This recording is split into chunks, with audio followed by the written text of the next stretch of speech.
ಉಡುಪಿ ಮೂಲದ ಶ್ರೀ ಲಕ್ಷ್ಮೀಪತಿ ಸ್ವಾಮೀಜಿಗಳು 16 ವರ್ಷಗಳಿಂದ ಪಾದಯಾತ್ರೆ ಮೂಲಕ ಹಿಂದೂ ಜಾಗರಣೆ ನಡೆಸುತ್ತಿದ್ದಾರೆ. ಇಂದು ಬಾಗಲಕೋಟೆ ಟಿವಿ 66 ಕನ್ನಡ ನ್ಯೂಸ್ ಕಚೇರಿಗೆ ಭೇಟಿ ನೀಡಿ ಸಂದರ್ಶನ ನೀಡಿದರು. ತಮ್ಮ ಯಾತ್ರೆಯ ಉದ್ದೇಶ ಮತ್ತು ಅನುಭವಗಳನ್ನು ಹಂಚಿಕೊಂಡರು. ಸಮಾಜದಲ್ಲಿ ಧಾರ್ಮಿಕ ಜಾಗೃತಿ ಹೆಚ್ಚಿಸುವ ಅಗತ್ಯವನ್ನು ಒತ್ತಿ ಹೇಳಿದರು. ಯುವಜನರು ಸಂಸ್ಕೃತಿ ಉಳಿಸಲು ಮುಂದಾಗಬೇಕು ಎಂದು ಕರೆ ನೀಡಿದರು. ನಮಸ್ಕಾರ. ಇವತ್ತು ಬಹಳ ಸಂತೋಷ. ನಮ್ಮ ಟಿವಿ 66 ಕಚೇರಿಗೆ ನಮ್ಮ ಸ್ವಾಮೀಜಿಗಳು ಆಗಮಿಸಿದ್ದಾರೆ. ಅವರ ಪರಿಚಯವನ್ನು ಕೇಳೋಣ. ಸ್ವಾಮೀಜಿಗಳೇ, ನಿಮ್ಮ ಹೆಸರು ಮತ್ತು ನಿಮ್ಗೆ ಏನು ಪರಿಚಯ ಸ್ವಲ್ಪ ವಿವರವಾಗಿ ಹೇಳಬೇಕು. ಬಾಗಲಕೋಟೆ ಜಿಲ್ಲೆ ಎಲ್ಲರಿಗೂ ನಮಸ್ಕಾರಗಳು. ನನ್ನ ಹೆಸರು ಲಕ್ಷ್ಮೀಪತಿ ಸ್ವಾಮೀಜಿ ಅಂತ. ಮೂಲತಃ ನಾನು ಹುಣಸೂರು, ಆದರೆ ನಾನು ಇರೋದು ಉಡುಪಿಲಿ. ಈಗ 2016ರಿಂದ ಪಾದಯಾತ್ರೆ ಮಾಡ್ತಾ ಇದ್ದೀನಿ. ಅಂದರೆ ಹಿಂದೂ ಸನಾತನ ಅದ್ರ ಬಗ್ಗೆ ಪ್ರಚಾರ.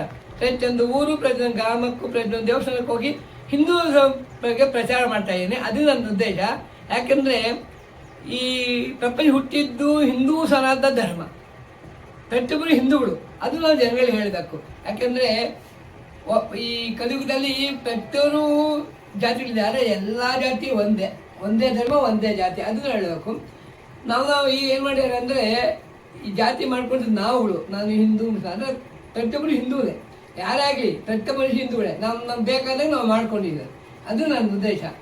ನಾನು 2016 ಬಿಟ್ಟು 10 ರಾಜ್ಯ ಸುತ್ಕೊಂಡ್ಬರ್ತಾ ಇದ್ದೀನಿ. ಅಂದರೆ Karnataka, Tamil Nadu, Kerala, Andhra, Telangana, MP, UP, Ayodhya last. ಮತ್ತು ಪ್ರತಿದಿನ 35 ಕಿಲೋಮೀಟರ್ ನಡೀತೀನಿ ನಾನು. ಈಗ ನನಗೆ 76 ವರ್ಷ, ದೀಕ್ಷೆ ತೊಗೊಂಡು 50 ವರ್ಷ ಆಯಿತು. ನನ್ನ ಉದ್ದೇಶ ಅಂದರೆ ನಾವೆಲ್ಲ ಒಂದೇ, ಜನಗಳು ಹೇಳಬೇಕು, ಪ್ರತಿಯೊಬ್ಬರು ಮನುಷ್ಯರು, ನಾವೆಲ್ಲ ಒಂದೇ ಅಂತ ನಮ್ಮ ಪ್ರಚಾರ, ನಮ್ಮ ಬಗ್ಗೆ, ನಮ್ಮ ಧರ್ಮದ ಬಗ್ಗೆ ನಾವು ಪ್ರಚಾರ ಮಾಡಬೇಕು. ಅದು ನನ್ನ ಉದ್ದೇಶ. ಅದಕ್ಕೆ ನಾನು ಒಂದು ಸಂಕಲ್ಪ ಮಾಡಿಕೊಂಡು 2016ರಿಂದನೂ ಪಾದಯಾತ್ರೆ ಮಾಡ್ತಾಯಿದ್ದೀನಿ. ಎಲ್ಲ ಮುಗೀತು. ಮತ್ತು ಇವತ್ತು ನಿಮ್ಮೂರಿಗೆ ಬಂದಿದ್ದೀನಿ. ಅಂದರೆ ಬಂದು ಬಾಗಲಕೋಟೆ ಬಂದು 3 ದಿನ ಆಯಿತು. ಪ್ರತಿಯೊಬ್ಬರು ನನಗೆ ಪರಿಚಯ ಇದ್ದಾರೆ. ಆದರೆ ಎಲ್ಲರೂ ಹೇಳ್ತೀನಿ ನಾನು. ಅವ್ರು ಕೇಳ್ತಾರೆ, ನಮ್ಮ ಧರ್ಮ ನಾವು ಏನು ಮಾಡಬೇಕು, ಹಿಂದೂ ಧರ್ಮ ಅಂದೇನು ಅಂತ ಕೇಳ್ತಾರೆ. ಅದ್ರ ಬಗ್ಗೆ ನಾವು ಹೇಳಬೇಕು ಜನರಿಗೆ. ಅದು ನನ್ನ ಉದ್ದೇಶ. ಬೇರೆ ಬಿಟ್ಟಿದ್ದೇನು ನನಗೆ ಆಸೆ ಇಲ್ಲ. ನೀವು ಕಾರಾಗಲಿ, ಬಸ್ಸಲ್ಲಾಗಲಿ ಯಾವುದಲ್ಲೂ ಹೋಗಲ್ಲ. ನಾನು ನಡ್ಕೊಂಡು ಹೋಗ್ತೀನಿ. ಅಂದರೆ ನಾವು ನಂಬಿರೋ ಭಗವಂತ ನಮ್ಮ ಕೈ ಬಿಡಲ್ಲ. ನಾನು ಪೂಜೆ ಮಾಡೋದು ಯಮದೇವರು, ಅವ್ರು ನಂಗೆ ಮನ್ಸು ಕೊಟ್ಟಿದ್ದು. ಯಾಕಂದರೆ ಪ್ರತಿಯೊಬ್ಬರು ಎಲ್ಲರೂ ಪೂಜೆ ಮಾಡ್ತಾರೆ. ಆದರೆ ಯಮನ್ನ, ಇಂದ್ರ ದೇವತೆ ಯಾರೂ ಪೂಜೆ ಮಾಡಲ್ಲ, ಭಯ ಪಡ್ತಾರೆ. ಅವರು ದೇವರಲ್ವ, ನಮ್ಮ ಕಲಿಯುಗದಲ್ಲಿ ಕಾಪಾಡ್ತಾರೆ ಅವ್ರು ನಮಗೆ. ಅದು ನನ್ನ ಉದ್ದೇಶ. ಅದಕ್ಕೆ ಈ ವಯಸ್ಸಲ್ಲಿ ಹಿಂಗಿದೆ. 76 ವರ್ಷ ನನಗೆ. ನಿಮ್ಮೆಲ್ಲರನ್ನೂ ಭೇಟಿ ಮಾಡಿದ್ದೀನಿ. ಆಮೇಲೆ ಅವ್ರನ್ನ ಭೇಟಿ ಮಾಡಿದೆ, ಪೂಜೆಯವ್ರನ್ನ ಭೇಟಿ ಮಾಡಿದೆ. ಎಲ್ಲ ಖುಷಿ, ಸಂತೋಷ ಆಯಿತು. ಏನಂತ ಹೇಳ್ತಾರೆ, ಈ ವಯಸ್ಸನ್ನು ನಡ್ಕೊಂಬಂದಿಲ್ಲ ಅಂತ. ಅದು ನನ್ನ ಸಂಕಲ್ಪ. ಸ್ವಾಮೀಜಿಗಳು, ತಾವು ಸಂಸಾರವನ್ನು ತ್ಯಜಿಸಿ ಎಷ್ಟು ವರ್ಷ ಆಯಿತು ಮತ್ತು ಯಾಕೆ ಸಂಸಾರವನ್ನು ತ್ಯಜಿಸಿ? ಯಾಕೆಂದರೆ ನಮ್ಮದು ದೊಡ್ಡ ಫ್ಯಾಮಿಲಿ. ನಮ್ಮದು ಅಣ್ಣ ತಮ್ಮ ಎಲ್ಲ ಇದ್ರು. ಈ ಜೀವನ ಅಂದರೆ ಸಂಸಾರ ಏನು, ಆ ಸಂಸಾರದಲ್ಲಿ ಸಾರಾಂಶದಲ್ಲಿ ಸಂಸಾರ ಇಲ್ಲ ಸಂಹಾರ.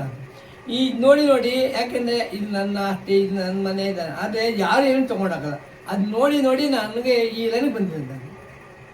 ಈ ಬಾಗಲಕೋಟೆಯಲ್ಲಿ ಯಾರನ್ನೆಲ್ಲ ಭೇಟಿ ಮಾಡಿದ್ರು ಮತ್ತು ಯಾವೆಲ್ಲ ಪ್ರಮುಖ ಗಣ್ಯ ವ್ಯಕ್ತಿಯನ್ನು ಭೇಟಿ ಮಾಡಿದ್ರು ಮತ್ತು ಅವರಿಗೆ ಯಾವ ರೀತಿ ತಮ್ಮ ಉಪದೇಶ ಮತ್ತು ಧರ್ಮ ಪ್ರಚಾರವನ್ನು ಮಾಡಿದ್ರು? ನಾನು ಬಾಗಲಕೋಟೆ ಒಂದೇ 3 ದಿನ ಆಯಿತು. ಅದನ್ನು ಫಸ್ಟು ನಾನು ಇವ್ರನ್ನ ಭೇಟಿ ಮಾಡಿದೆ. ಅದನ್ನ ಬಸವೇಶ್ವರ ಕಾಲೇಜ್ ಇದೆಯಲ್ಲ, ಅಲ್ಲಿ ಓಂಕಾರ ಅಂತಿದೆ, ಅವ್ರನ್ನ ಭೇಟಿ ಮಾಡಿದ್ದೀನಿ. ಅವ್ರ ಬಗ್ಗೆ ನಾನು ಮಾತಾಡಿ, ಏನೇ ನಾವು ಹಿಂದೂ ಏನು ಮಾಡ್ಬೇಕು, ಹಿಂದೂರ ಬಗ್ಗೆ ಅವ್ರ ಬಗ್ಗೆ ಮಾತಾಡಿ.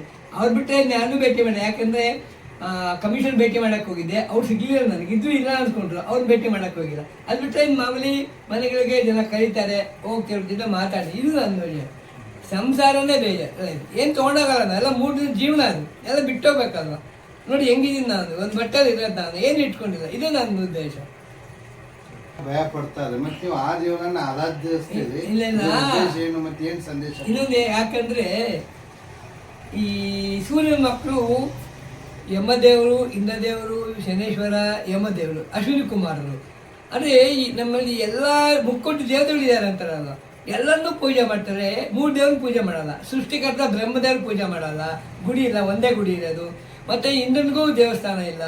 ಮತ್ತು ಯಮದೇವರಿಗೆ 3 ಕಡೆ ದೇವಸ್ಥಾನ ಇದೆ. ಅಂದರೆ ಜನ ಭಯ ಪಡ್ತಾರೆ. ಯಾಕೆಂದರೆ ಯಮನ ಅಂದರೆ ಶನೇಶ್ವರಿಗಳು ಅಣ್ಣ ತಮ್ಮಂದರು. ಶನೇಶ್ವರ ಬಂದ 7 ನಿಮಿಷ 7 ಗಂಟೆ 7:30. ಆದರೆ ಯಮ ಟೈಮ್ ಕೊಡಲ್ಲ. ಬಂದು ನಮಗೆ ನಿನ್ನ ಟೈಮ್ ಮುಗೀತು, ಮನೆ ಖಾಲಿ ಮಾಡಿ ಅಲ್ಬಾರ್ದು. ಅವ್ರು ನಂಗೆ ಮನ್ಸು ಕೊಟ್ಟಿದ್ದು. ಅವತ್ತಿನ ಗಟ್ಟಿ ನೋಡಿ ಹೆಂಗಿದ್ದೀನಿ ನಾನು. ಅಂದರೆ ಯಮನ್ ಪೂಜೆ ಮಾಡಿದ್ರೆ ಆಯುಷ್ಯ ಜಾಸ್ತಿ ಆಗುತ್ತೆ, ಗಟ್ಟಿಯಾಗಿ ಉಳ್ಕೊಂತೀವಿ ಅನ್ನೋದು ನಿಮ್ಮ ಉದ್ದೇಶ? ಹಂಗಲ್ಲ, ಪ್ರತಿಯೊಬ್ಬರು ಸಾಯಲೇಬೇಕು, ಸಾವು ಯಾವ್ದು ತಪ್ಪಲ್ಲ. ಅಂದ್ರೆ ಈ 3 ದಿನ ಜೀವನ ಯಾವ ಗಳಿಗೆಬೇಕು, ಆದ್ರೆ ನಮ್ಗೆ ಒಳ್ಳೆ ಸಾವು ಬರಲಿ ಅಂತ ಅಷ್ಟೇ. ಎಲ್ಲೆಲ್ಲೋ ಹೋಗಿ ಸಾಯೋದು ಬೇಡ. ಅದು ನನಗೆ ಅದೇ ಕೇಳ್ಕೊಂಡು ಅದಕ್ಕೆ ಕೇಳೋದು ಅಷ್ಟೇ ಹೊರತು ಬೇರೆ ನನಗೆ ಯಾವ್ದು ಆಸೆ ಇಲ್ಲ. ಹೇಳ್ಬಿಟ್ಟು ಎಲ್ಲಿ ಕೇಳ್ಕೊಬಿಟ್ಟಿದ್ದೀನಿ ನಾನು, ಎಲ್ಲೂ ಸಾಯೋದು ಬೇಡ, ನಾವು ಹೋಗ್ಬೇಕು, ಕರ್ಕೊಂಡು ಹೋಗ್ಬೇಕಂದ್ರೆ ನಮ್ಮೂರಿಗೆ ಹೋಗಿ ಅಲ್ಲಿ ನಾನು ಸಾಯಬೇಕು ಅಂತ ನಾನು ಕೇಳ್ಕೊಂಡೆ. ಅದಕ್ಕೆ ನಾನು ಇಷ್ಟ ಚೆನ್ನಾಗಿದ್ದೀನಿ ನಾನು.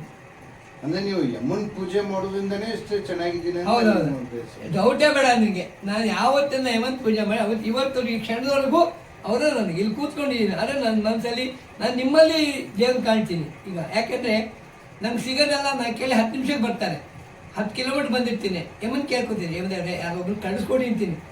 ಕರೆಕ್ಟಾಗಿ 10 ನಿಮಿಷ ಬರ್ತಾರೆ, ಕಪ್ಪಿಗೆ ಎತ್ತರವಾಗಿ. ಈಗ ನೀವು ನನಗೆ ಎಷ್ಟೆಲ್ಲ ಬಂದು ನೀವು ನಂಗೆ ಸಿಗಬೇಕು ಅಂತ ನಾನು ನಿಮ್ಮಲ್ಲಿ ನಾನು ದೇವ್ರನ್ನ ಕಾಣ್ತಾ ಇದ್ದೀನಿ.